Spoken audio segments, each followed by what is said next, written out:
noite a todos. É uma honra e um prazer estar com vocês aqui nesta noite de hoje. E antes de começarmos, eu quero muito deixar aqui a minha gratidão pelo convite de estar aqui com vocês hoje, dos trabalhadores dessa casa, da presença de cada um de vocês, encarnados e desencarnados. E, em especial, eu quero deixar aqui a minha imensa gratidão pela equipe espiritual dirigente desta casa e pelos nossos amigos guardiões que estão a velar pelo nosso encontro na porta de entrada deste templo.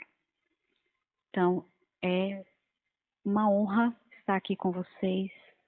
E na noite de hoje, eu trago uma reflexão para nós pensarmos um pouco, em especial, neste momento pós-pandemia, neste momento político, social em que nós vivemos. Então, gostaria de convidar a todos vocês, né, a pensarmos um pouco sobre o tema da nossa fala de hoje, que é o presente de Deus, e nos desligarmos, ao menos pelos próximos minutos, né, da ansiedade em que nós estamos de saber como será os próximos 4 anos do nosso país e nos concentrarmos no que o ensinamento do Cristo tem para nós na noite de hoje. O presente de Deus. O que significa isso? Quando eu propus o título, foi justamente pensando no presente, o tempo presente, que é um presente de Deus. Foi um trocadilho proposital. Em que tempo nós vivemos? Em que tempo nós colocamos a nossa energia, o nosso coração, os nossos pensamentos, os nossos sentimentos? E para começarmos nessa nossa pensamento, nessa nossa reflexão de hoje, nada melhor do que começar com uma história. Certa feita, em uma ilha isolada, estavam a morar vários sentimentos. O amor, a alegria, a tristeza e vários outros sentimentos. Eles viviam em perfeita harmonia e tranquilidade. Mas, como nada na vida são sempre flores, as pétalas, né, porque as flores também trazem os seus espinhos, essa ilha começou a ser engolida pelas águas do mar. E os sentimentos naquele momento ficaram todos alvoroçados, com medo de perecerem ali naquela inundação. Neste momento de tormenta, neste momento de angústia e de desespero coletivo, o amor, abdicando da sua própria segurança, começou a organizar a saída dos sentimentos para uma ilha próxima, onde eles poderiam continuar a sua vida e refazer o seu caminho. O amor foi dando passagem a cada sentimento, um atrás do outro, e o tempo foi se esgotando. A ilha foi sendo engolida. E quando ele estava perto já, quando ele era o último sentimento a sair da ilha, o amor se desesperou. Ele olhou finalmente para si e pensou, só resta eu, agora eu preciso sair daqui. E ele viu que alguns barcos de alguns sentimentos que saíram por último da ilha estavam ainda próximos a ele. Foi quando ele viu passar por ele o barquinho com a vaidade. E o amor falou, vaidade, me leva com você, me socorre, eu não tenho mais barco para poder sair. A vaidade virou respondendo ao amor, disse-lhe, ô amor, você me desculpa, mas aí você vai sujar o meu barco, eu vou chegar lá na ilha com o barco todo sujo, você está aí já todo suado, né? Eu preciso manter a minha boa aparência. O amor, então, viu passar por si a riqueza. E lá, já um pouco mais afastado, gritou: riqueza, você pode me salvar? Me leva no seu barco. E a riqueza respondeu: ô amor, você vai me desculpar, mas o meu barco está todo ocupado já por ouro, pelas minhas riquezas. Eu não posso abdicar dos meus bens para poder te levar comigo.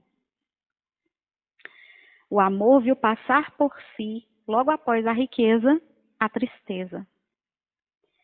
Tristeza, será que você pode me levar no seu barco? Meu tempo já está acabando, a água já está aos meus pés. Eu não tenho outro barco para poder sair daqui.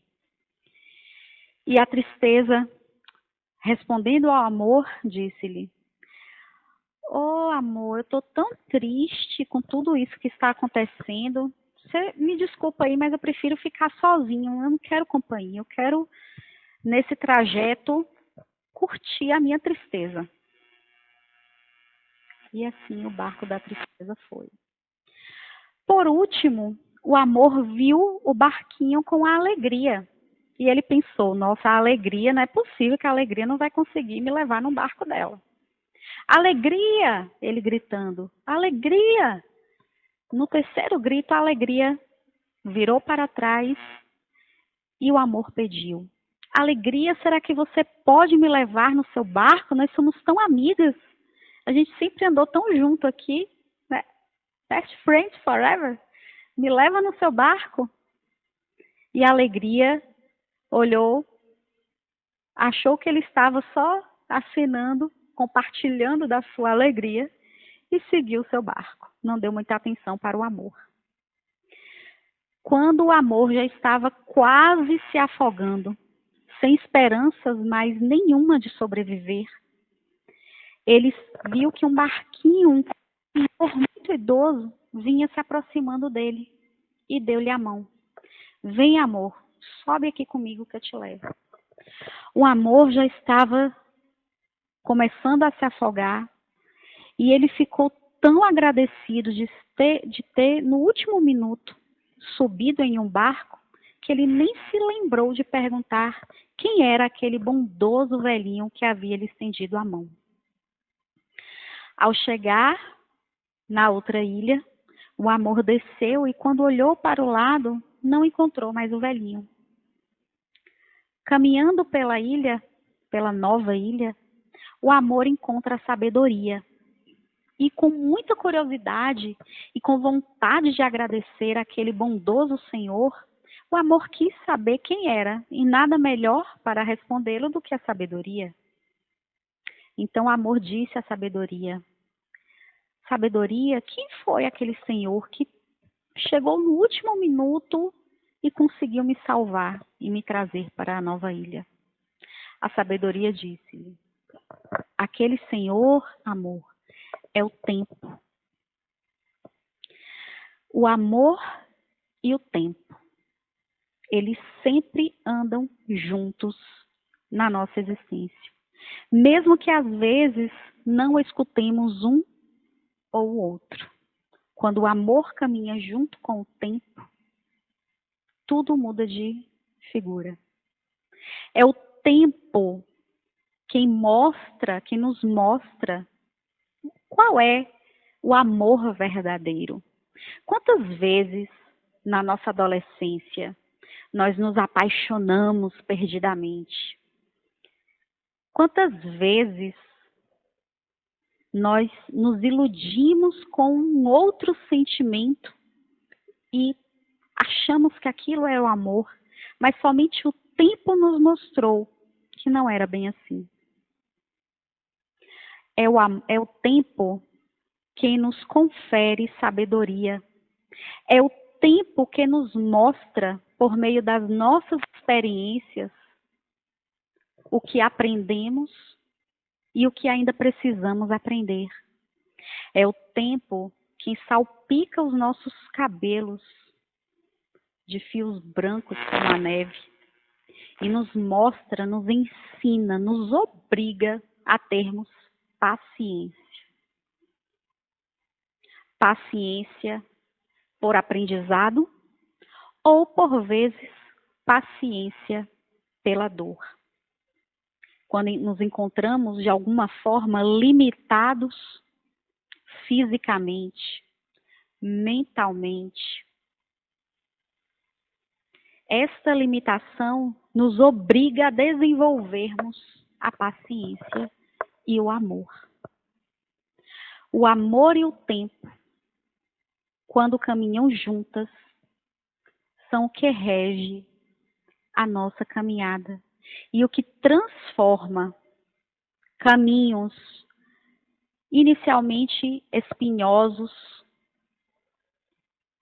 torturosos, em caminhos mais brandos, em caminhos nos quais possamos trilhar e sejamos tragados pela dor.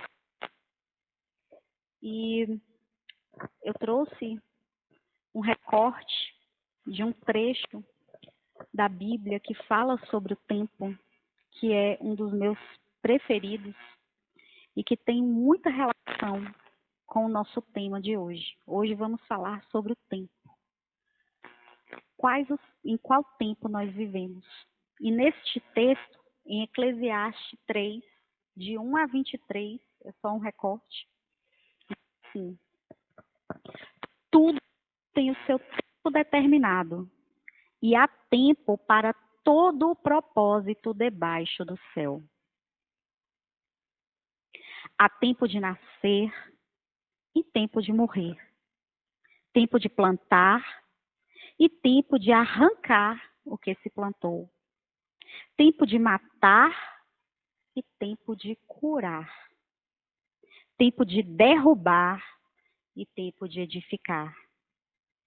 Tempo de chorar e tempo de rir. Tempo de prantear e tempo de dançar. Tempo de espalhar pedras e tempo de ajuntar pedras. Tempo de abraçar e tempo de afastar-se de abraçar. Vivemos este tempo muito recentemente. Estamos ainda sofrendo as consequências deste tempo, né? Tempo de buscar e tempo de perder. Tempo de guardar e tempo de lançar fora. Tempo de rasgar e tempo de coser. Tempo de estar calado e tempo de falar. Tempo de amar e tempo de odiar. Tempo de guerra e tempo de paz. Este texto é muito profundo e fala muito forte aos corações. Porque quando vivemos um excesso de um tempo que não está no nosso domínio, que não está nas nossas mãos, nós sofremos muito profundamente.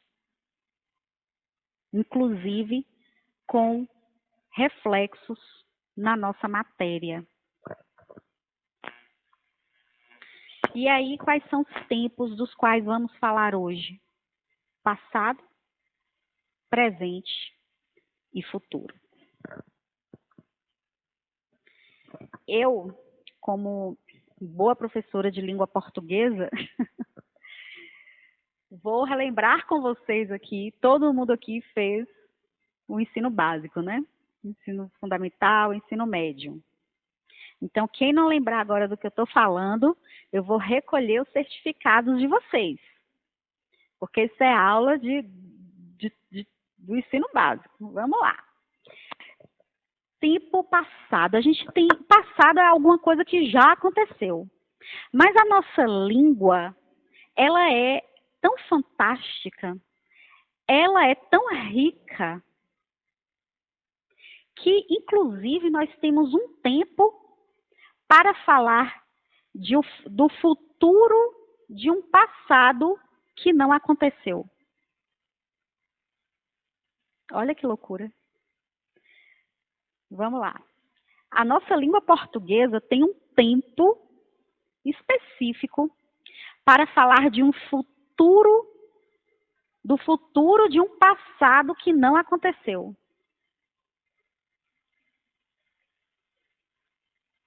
Que tempo é esse? Vou dar uns minutinhos para vocês relembrarem e puxarem a memória aí. Passado, tem vários tipos de passado. Esse é um tipo. É um futuro de um passado que não aconteceu.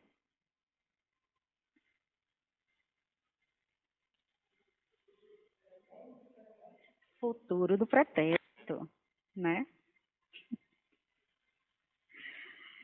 Nós temos vários passados. Temos passados concluídos, temos passados mais próximos do presente, temos passados mais afastados, mais longínquos. Temos passado concluído, finalizado, e temos passados contínuos, passados que ainda continuam acontecendo sucessivamente. Temos o tempo presente e temos ainda o que não aconteceu, o nosso futuro. E o que esses tempos vão dizer para nós? Em qual tempo nós estamos vivendo? É uma questão complexa quando nós paramos e quando nós damos muito foco para algo que já passou, algo que já aconteceu, tanto mais próximo, um passado mais longínquo, um futuro de um passado que ainda não aconteceu, ou um passado já concluído. Quando nós determinamos a nossa energia para esses tempos, nós estamos vivendo em um processo que adoece não só a nossa alma, mas também a nossa matéria. A mesma coisa quando nós vivemos presos, projetando um futuro, na maioria das vezes catastrófico, que ainda não existe. E como que isso atinge, como que esses nossos pensamentos são tão poderosos que eles atingem o nosso corpo, a nossa matéria. No nosso cérebro, nós temos áreas específicas destinadas à memória, que é o hipocampo. Nós temos uma área específica destinada ao pensamento racional, que é o córtex pré-frontal, essa área mais próxima, atrás aqui da nossa testa, no nosso cérebro. E nós temos também uma área que é chamada de sistema límbico no nosso cérebro, que é no mesocérebro, ele fica no meio, isso meso, que é chamado de sistema límbico. Este sistema límbico, ele é responsável pela produção das emoções. Neste sistema límbico, nós temos uma glândula bem pequenininha, do tamanho de uma ervilha, mas que ela faz um barulho estrondoso do tamanho do mundo. Essa glândula chama-se... fugiu aqui, peraí. Amígdala. Vocês sabiam que a gente tem uma amígdala no cérebro? A amígdala não é só aquela que inflama assim, na garganta e que dá uma dor horrorosa. Existe uma amígdala cerebral. A amígdala é uma glândula que produz emoções. Quais são as emoções? Amor, raiva, medo. Essas emoções mais básicas compartilhadas por todos os seres humanos. O que que acontece?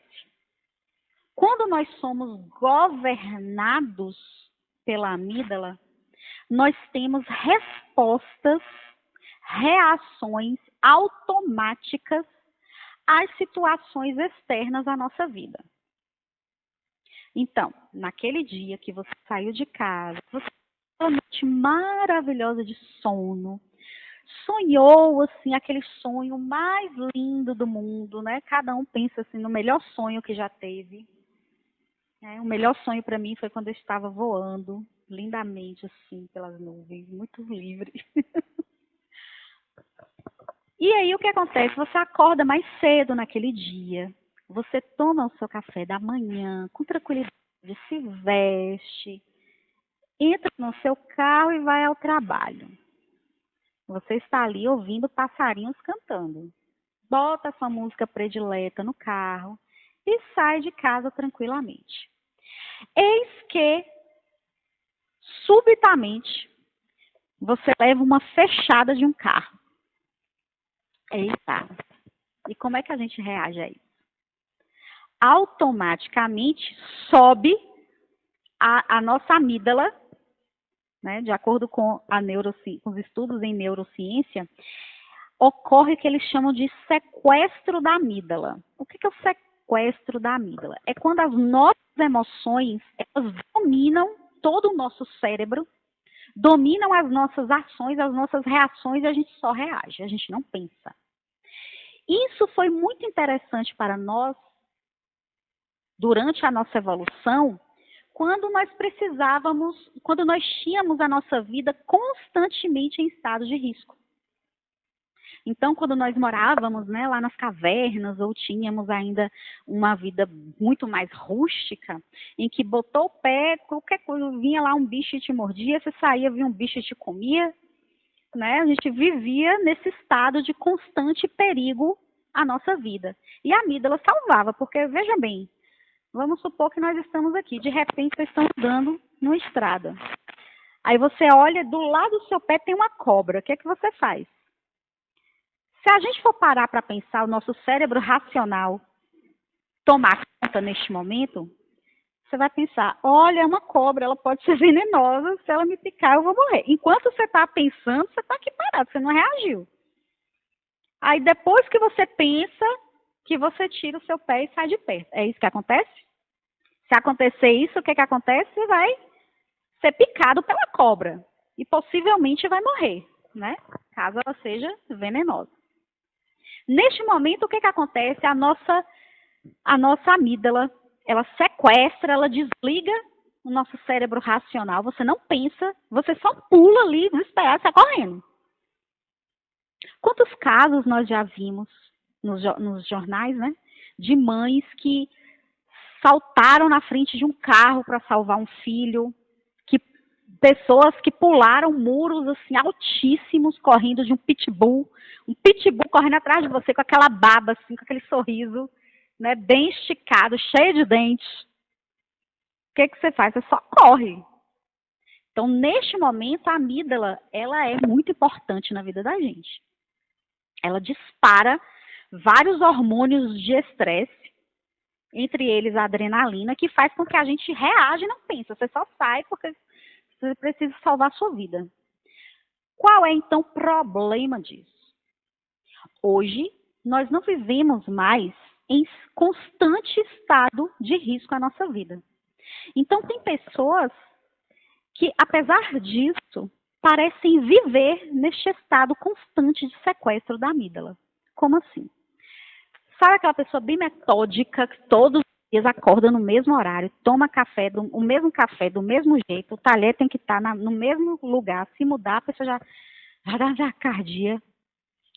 Se o ônibus não passar na hora exata de ir para o trabalho, já começa ali o coração dispara, já começa a suar frio.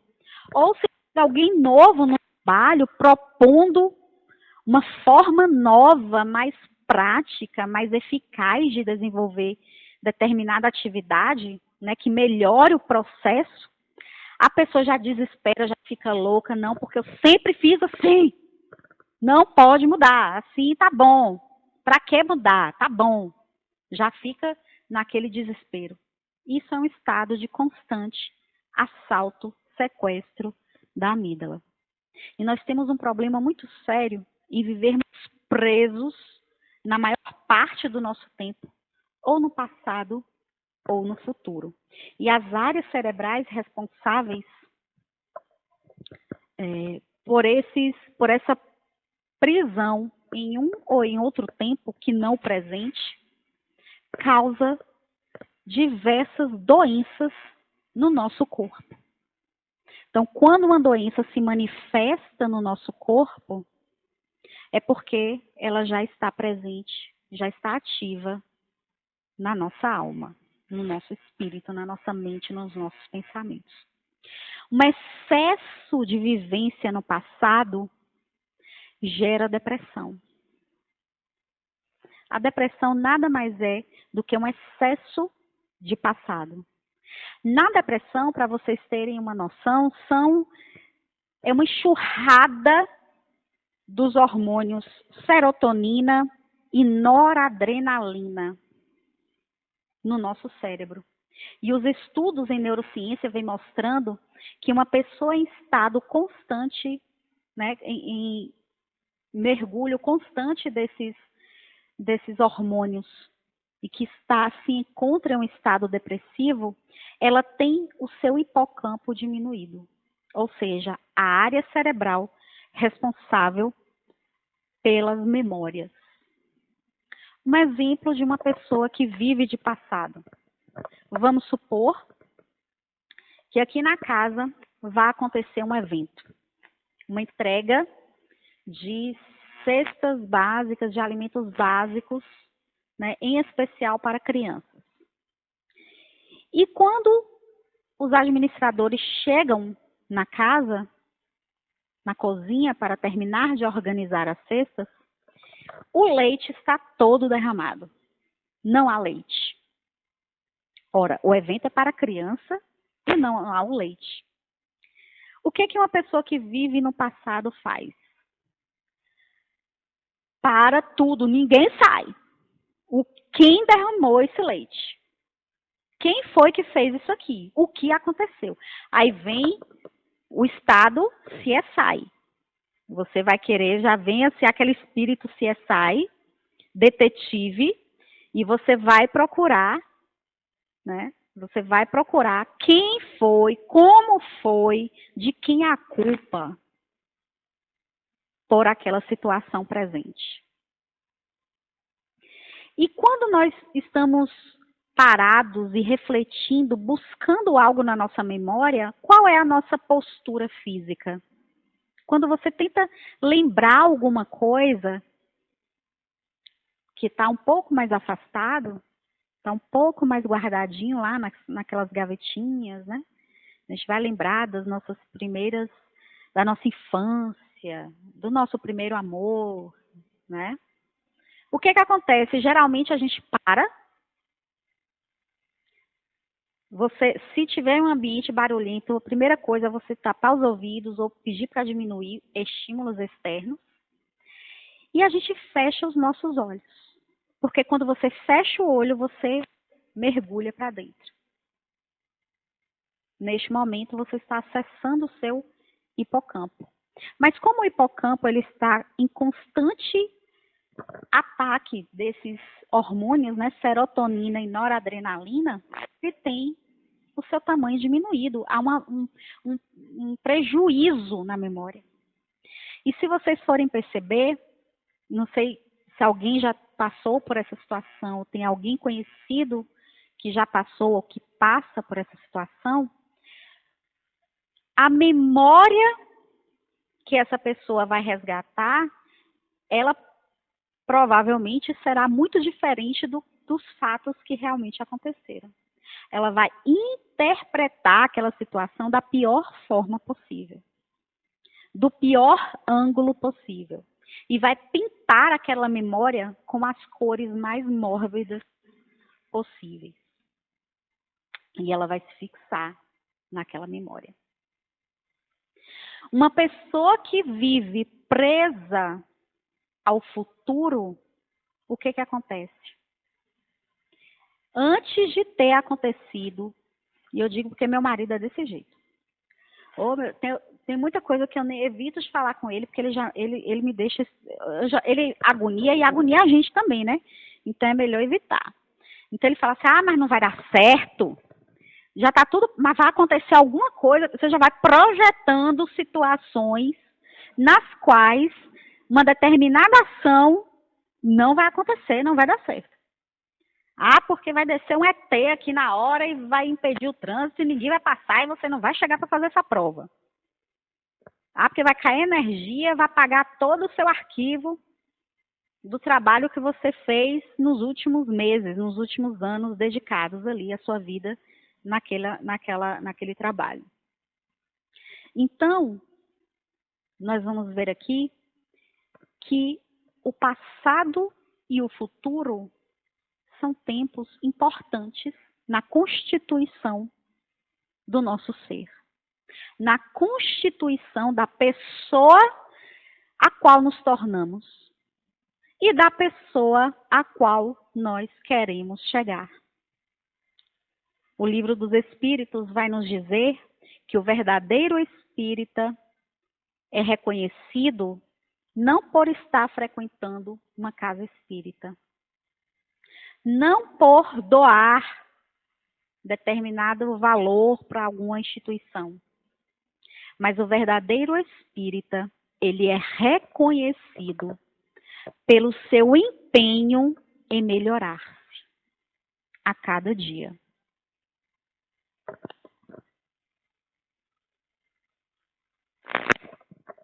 E essa nossa vontade, né, de sabermos, essa nossa curiosidade de sabermos tanto sobre o nosso passado. Quem aqui nunca teve a curiosidade de saber, o que eu fui na vida passada? Todos nós, em algum momento, já tivemos essa curiosidade. Um pouco mais forte, às vezes só com uma coisa mais leve, mas já pensamos. Ninguém pensa, a gente só pensa em ter sido rainhas, reis, nobres, né? Mas enfim. E também sobre o nosso futuro. Estou aqui, vou abrir mão de tudo e vou investir toda a minha vida nesse novo negócio. Estou passando por um momento de transição de carreira, como está acontecendo tanto aí ultimamente, né? Com esses novos empregos que a atualidade está nos colocando, né? Online. Será que vai dar certo? Se eu pudesse saber o futuro e já ver, assim, né? Eu investiria com mais segurança. E, para isso, nós recorremos a quem? As cartas, ao jogo de búzios, jogo de tarô, né? Para prever algo que ainda vai acontecer, ou na tentativa de saber algo muito lá atrás que já passou. E na Bíblia tem um trecho, né, no qual Moisés, ele chama a atenção do povo em relação a isso.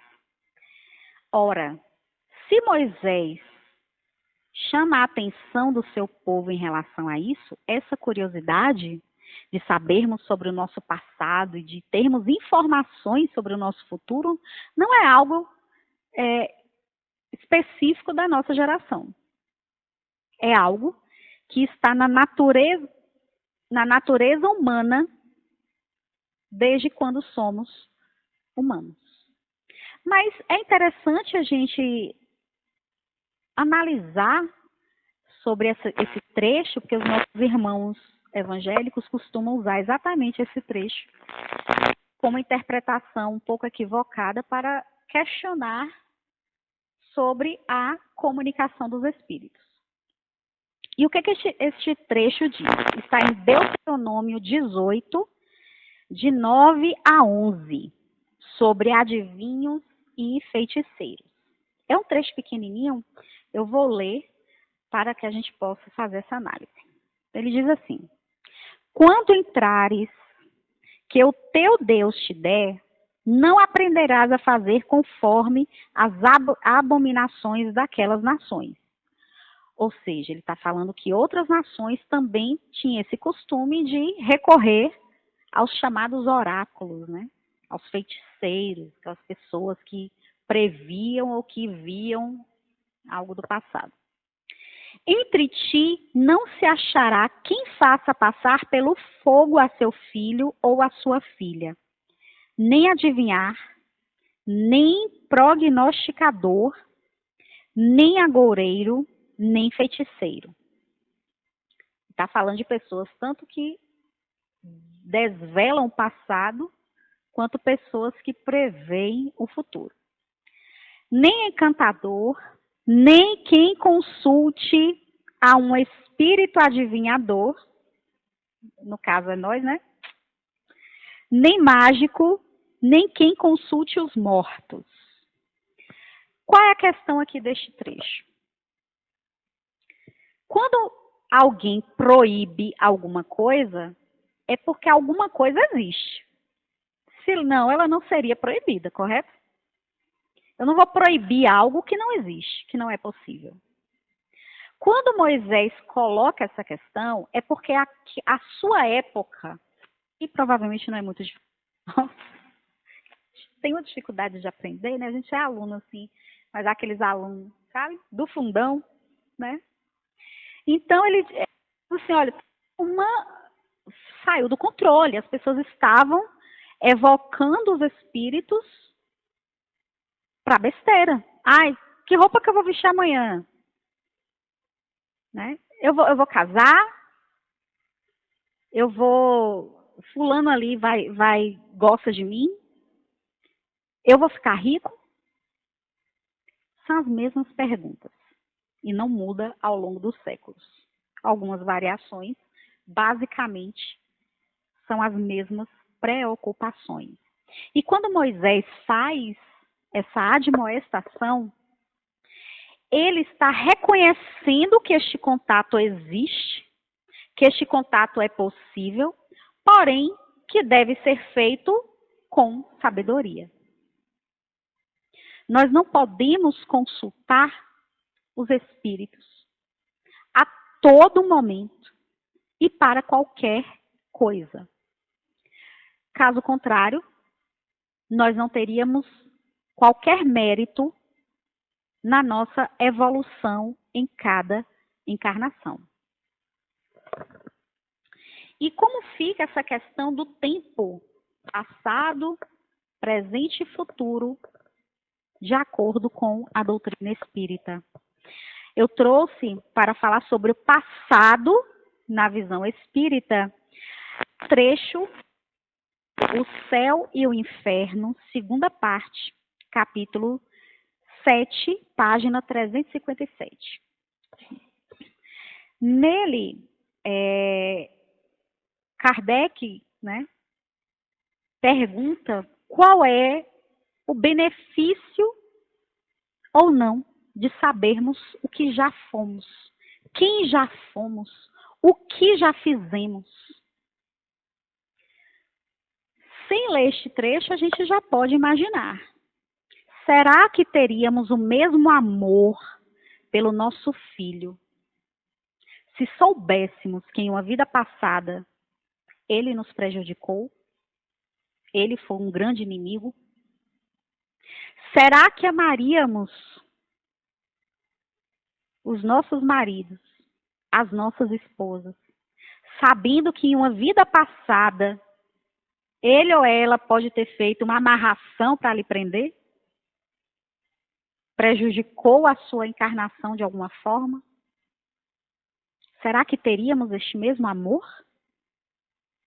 Será que conseguiríamos viver sabendo que fomos os responsáveis pela morte de centenas de pessoas? Como nós viveríamos no presente com este peso do passado? Vários romances espíritas tratam acerca desta questão e nos mostram os espíritos, ainda no mundo espiritual, suplicando a misericórdia divina do esquecimento, que se configura por meio da nossa encarnação. Este conhecimento acerca de tudo que já aconteceu na nossa vida, enquanto espíritos eternos, está na nossa memória, mas está latente. Ele está guardadinho lá no fundo. E ele se manifesta de alguma forma. Quem aqui é pai, mãe, tem irmão pequeno? Levanta a mão para eu ver. As crianças, logo nos primeiros anos, elas têm uma personalidade. Geralmente elas são mais extrovertidas, tá? Aquela coisinha fofa que você pega, que você cuida, né? Quando elas entram na adolescência, aí é tipo um gremlin. Ela se transforma. Adolescente é complicado, né? Nós já fomos, a gente sabe que não foi lá essas Coca-Cola todas. E o que acontece ali? Neste momento da encarnação, o espírito está manifestando as suas inclinações, o seu verdadeiro eu. E aí cabe a educação fornecida, em especial nos primeiros anos de vida, para domar essas más inclinações. Mas esta análise é para um próximo momento. Então, o que os espíritos respondem acerca dessa nossa curiosidade de sabermos, de vivermos presos ao passado, de tentarmos descobrir a qualquer custo o que fomos, o que fizemos, onde estivemos? Ele diz que essa lembrança seria inútil. Ela iria mais atrapalhar a nossa vida do que nos ajudar. Mesmo porque, se quisermos saber quem somos, quem fomos, basta analisarmos, observarmos e nos descobrirmos quem somos hoje. Essas inclinações passadas, elas se manifestam na nossa personalidade, nas nossas ações mais instintivas. E ele diz assim, basta saber o que somos, sem que seja necessário saber. O autoconhecimento, a autodescoberta, nos basta. Nós não precisamos do peso do arrependimento de faltas passadas, mas precisamos nos conhecer para sabermos em que ponto ainda precisamos evoluir. Em que ponto ainda precisamos trabalhar, melhorar. E a vida constantemente nos coloca em situações que nos mostram estes pontos. Na maioria das vezes, batemos o pé no chão, sapateamos, gritamos, rolando no chão, para não querermos aprender esse ponto. Mas vocês já ouviram falar um termo roda de samsara, né? É um círculo vicioso.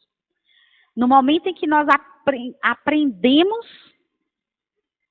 evoluímos, melhoramos aquela nossa dificuldade, esse círculo é rompido. E aí a gente vai para um outro círculo. Nós temos muitas coisas a nos melhorar. Estamos na nossa vida, nas nossas encarnações, a caminho dessa evolução. Se conseguirmos romper pelo menos um desses nossos círculos nessa encarnação, já sairemos vitoriosos. E o futuro? O futuro na visão espírita. Para falar sobre o futuro, eu trouxe um trecho do Livro dos Espíritos, capítulo 9, item 7, sobre pressentimentos. Aí na questão 522, Kardec pergunta ao Espírito de verdade: o pressentimento é sempre uma advertência do Espírito protetor? Quando nós temos um certo... vai acontecer alguma coisa, você vai fazer alguma coisa. Ou nosso filho, né? Porque mãe tem a gente tem uma bola de cristal, assim, a gente sente o que manhã mesmo falou. Toda vez que manhã fala, não faz isso, eu vou e faço, dá errado. É um negócio de doido. Mas a mãe tem isso, né? A gente tem essa bola de cristal em relação aos nossos filhos. E quando a gente tem esse pressentimento, né? Isso é sempre um espírito, o nosso espírito protetor, o nosso guardião, o nosso mentor espiritual nos alertando de algo. E aí o espírito de verdade vai dizer sempre.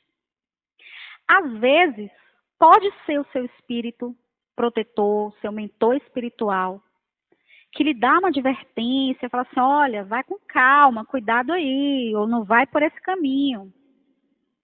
Às vezes nós escutamos como uma voz na nossa mente que surge assim, a gente sente, com o corpo inclusive. Às vezes a gente sente um frio na barriga, uma coisa assim, uma sensação que algo não está bem, que não é por ali. Ou às vezes, quando nós não nos conhecemos e não estamos linkados com o nosso próprio eu, o espírito guardião, ele pode se valer de uma outra pessoa que vem e te fala. Do nada aparece alguém que fala assim, olha, você tem certeza? É isso mesmo, cuidado. Ou você vê uma mensagem, um outdoor, uma frase, assim, você abre o Facebook, aparece lá, alguma coisa tem para lhe avisar. Essa é uma situação. Quando, e o espírito de verdade, ele sempre vai fazer isso, quando é permitido pelos superiores e quando é algo que é essencial na nossa encarnação. Isso não é aleatório. Mas existe uma outra situação também em relação a pressentimentos. Nós já falamos que nós já vivemos inúmeras vidas, inúmeras encarnações aqui na Terra. E nós aprendemos sempre algo nessas encarnações. E quando nós aprendemos verdadeiramente uma lição, ela marca. Nós vamos vivenciar a situação a qual nós já sabemos, já aprendemos sobre aquilo ali, aquilo vem internamente. Você sente que aquilo não é o caminho. Então, nós podemos sentir por meio dos nossos aprendizados internos, que foram construídos pelas nossas experiências, ou podemos ser alertados pelo nosso espírito protetor. Mas isso é feito em ocasiões muito pontuais. Na resposta a essa questão 522, o espírito de verdade finaliza com o seguinte: que cada um examine as diversas circunstâncias, felizes ou infelizes, da sua vida, e verá que em muitas ocasiões recebeu conselhos que nem sempre aproveitou. E que lhe teriam poupado muitos dissabores se os houvesse escutado. Quantas vezes não caímos, mesmo sentindo que aquilo não era o melhor caminho, mesmo sendo alertado, a gente vai lá e faz, porque a gente aprende quebrando a cara. Ok, é uma forma de aprender.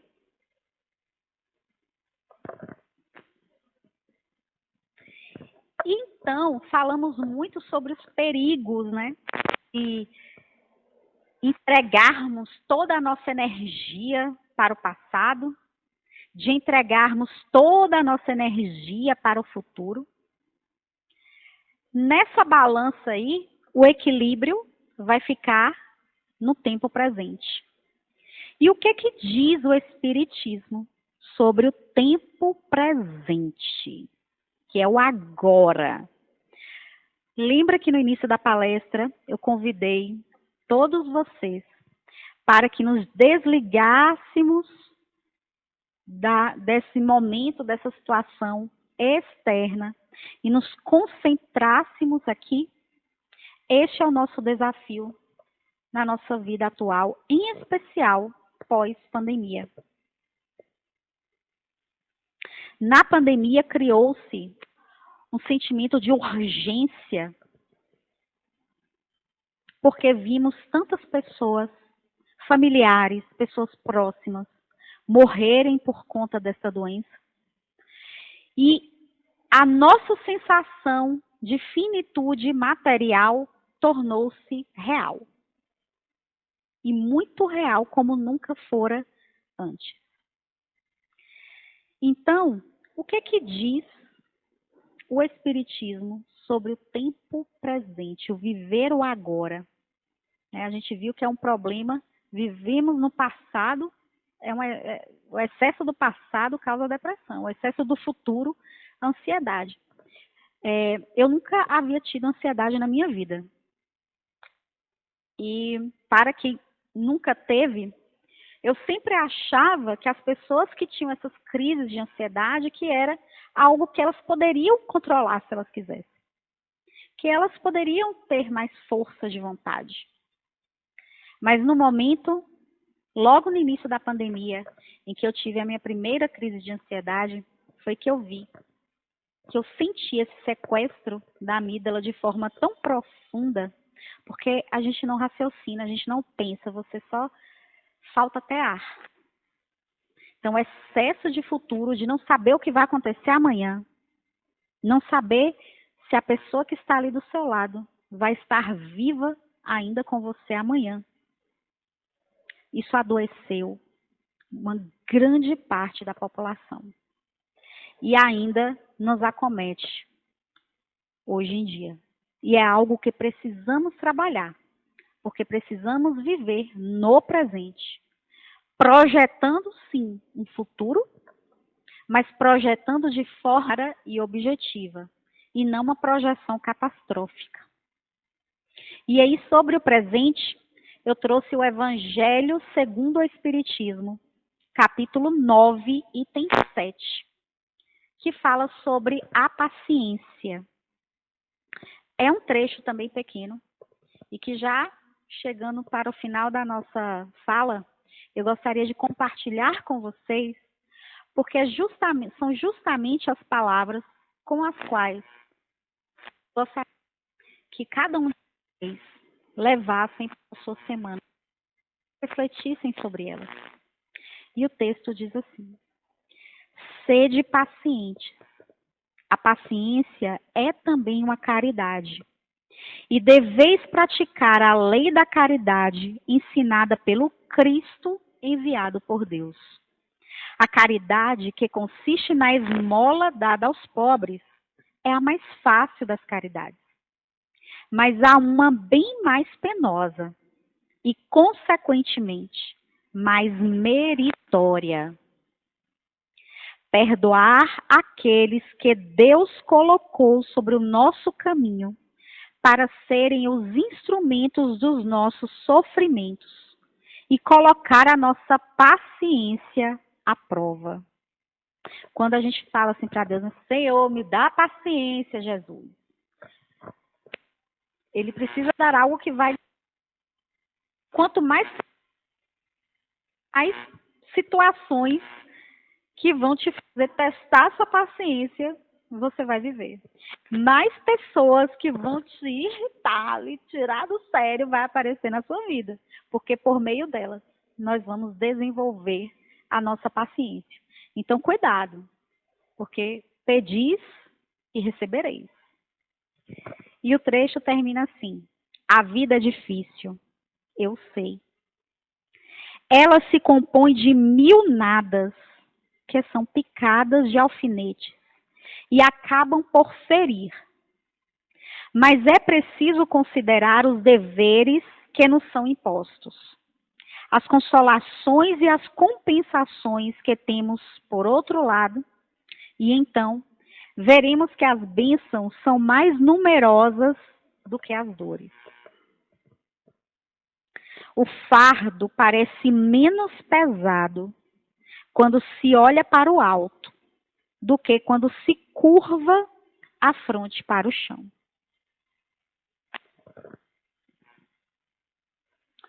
E para finalizar, eu quero compartilhar com vocês uma frase do Dalai Lama que fala sobre o amor, o tempo, a paciência e a caridade.